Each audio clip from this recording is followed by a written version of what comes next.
is Alima. So let me just explain my project. In the Google form, there was the project you are told to develop. Let me explain the introduction. We are discussing through the Google form that are provided, and I have provided an architectural um, overview of my application and explained the technology stack I'm using appropriately and convincingly justified my technology choices. So let me justify what I have used in the project. So I have used Python as a backend and Django, and as for the front end, I have used HTML and CSS, Java. So why have I used this? Because in a Python and Django, they are really easy to use to make big frameworks, and for front end HTML, Java, CSS must use to create front end.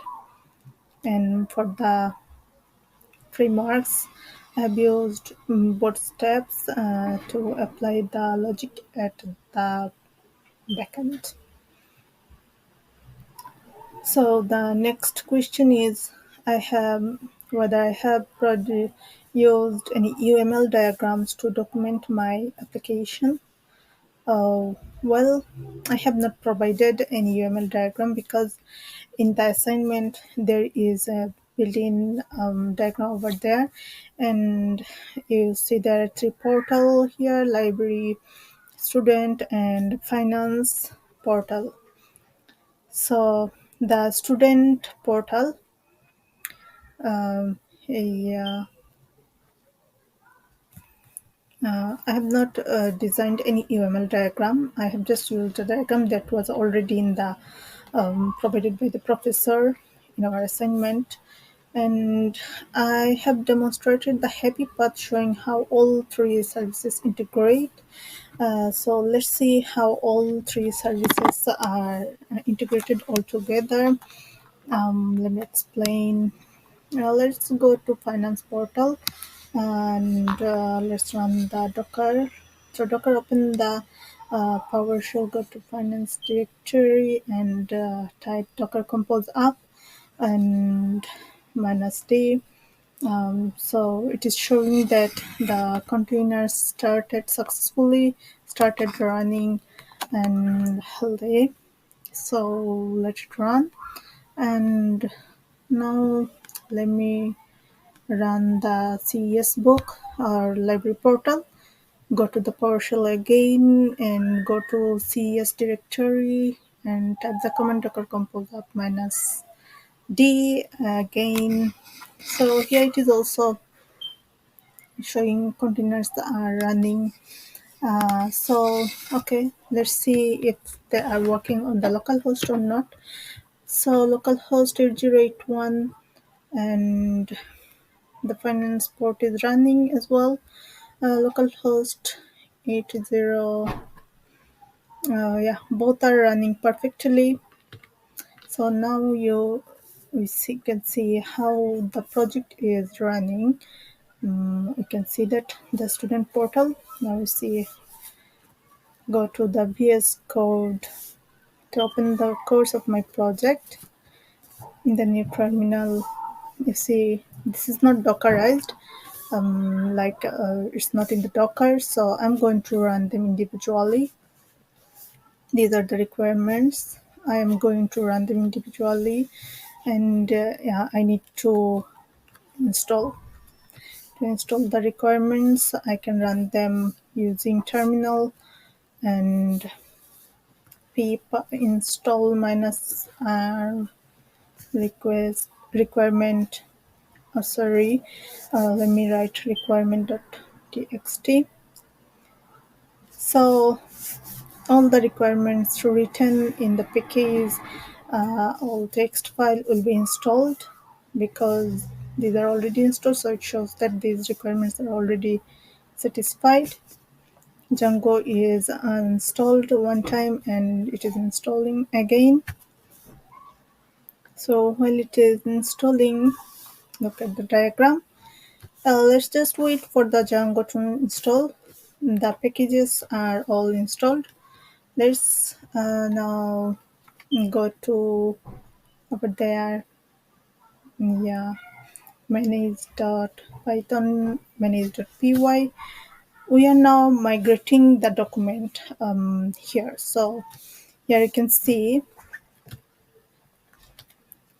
manage.py migrations and migrate. The files in the database we have created and the migration is already done for the file. So let's now let's run the project now. Yeah, Python manage.py run server. Um, it says it giving 8000 port to run this. Go to Chrome and type localhost 8300. We'll see the student portal will run if everything is okay. So this is the student portal and this is the interface. Click the sign up and create a new user. Yeah, enter the email address like alima@gmail.com. You can put anything other than that. Username, Alima, password, and confirm password, then sign up. Yeah, it is signed up. So successfully contract created, student ID, and registration successful. Let's just go to profile dashboard. You can see all the information available here. Student ID, you can update a profile. You can change first name, last name, suppose demo test, so update info. So yeah, updated. You can also update the password. You can do it anytime, so leave it. So in offered courses, you can see all the courses available here. Search any course if you want. Let me just search one course and you will find related course. And this is the checkout enroll now. Yeah, the reference invoice reference number. So I have enrolled one course so far and pay invoice. Um, yeah, copy it and go to my enrollments. There is only one. So my enrollments, I can just add another one in the enrollment. So there are now two courses. Go to finance invoices. You can see the status one is paid and the other one is outstanding. So it's okay.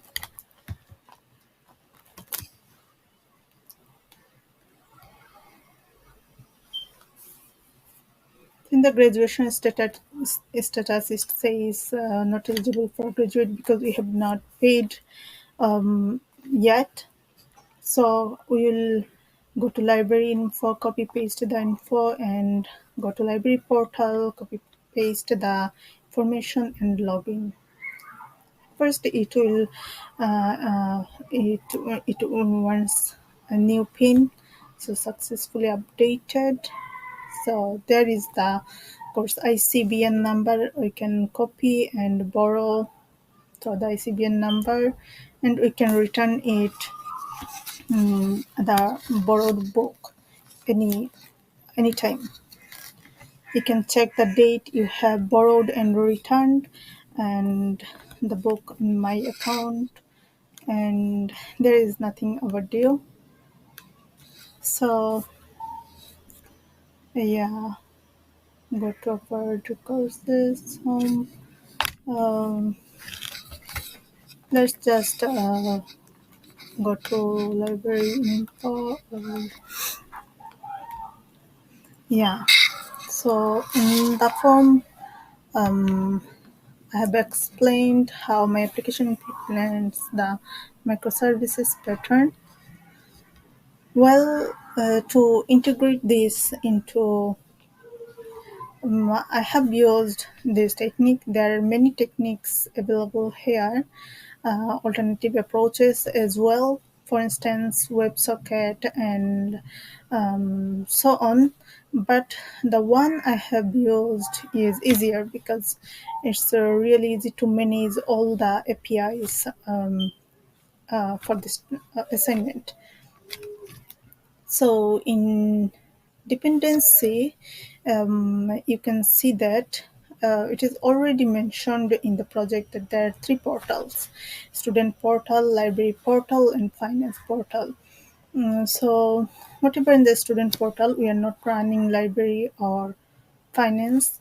Dependency are not running, so indirectly the student portal is connected with the finance and other library portal. So they are directly dependent on this.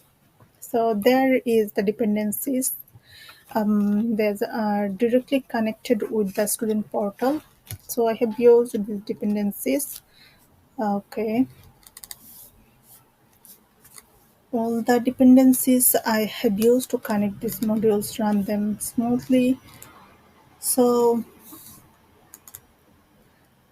yeah.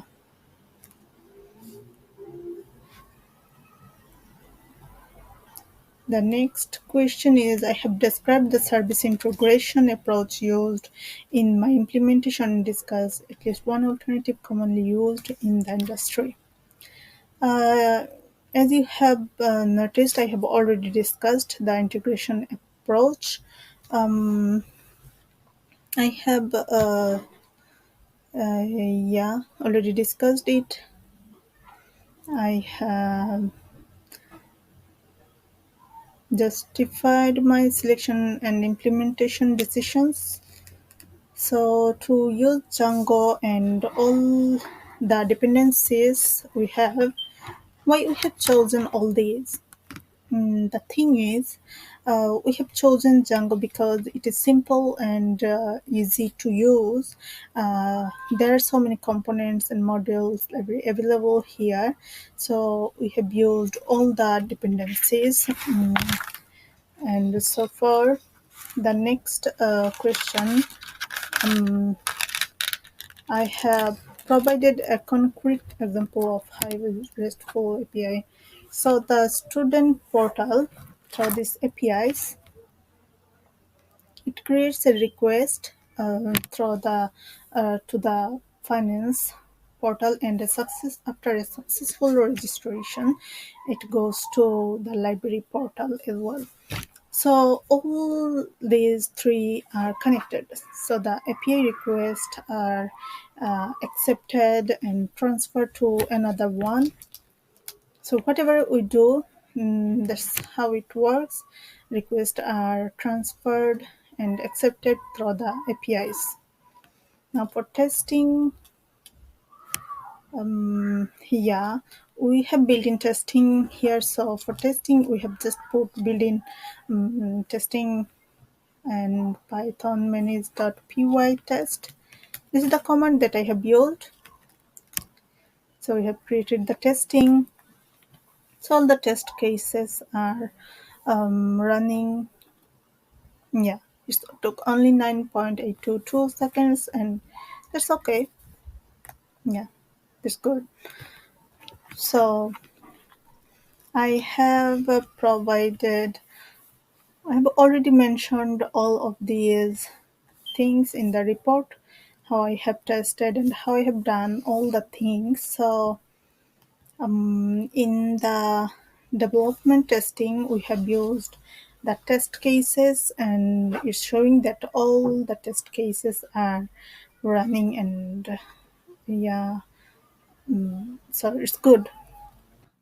So in conclusion, you can see that there are three databases. Yeah, student database, finance, and library database. And because of there are three portals, we had to accumulate all these databases to one another. So one request goes to one things, so it accepts all the data and connect to one another.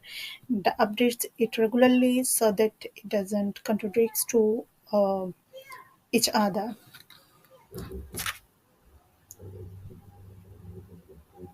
So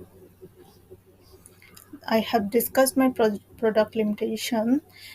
You can, for the limitation, you could see that in the student portal. Um, if the student register and check out, it can sign up, and then go to login, register, sign out again, enroll in the course, and view the course. So all the things that are mentioned in the project, except this, if there are any other features you want, then more than that, then it wouldn't work. So that's all. Thank you.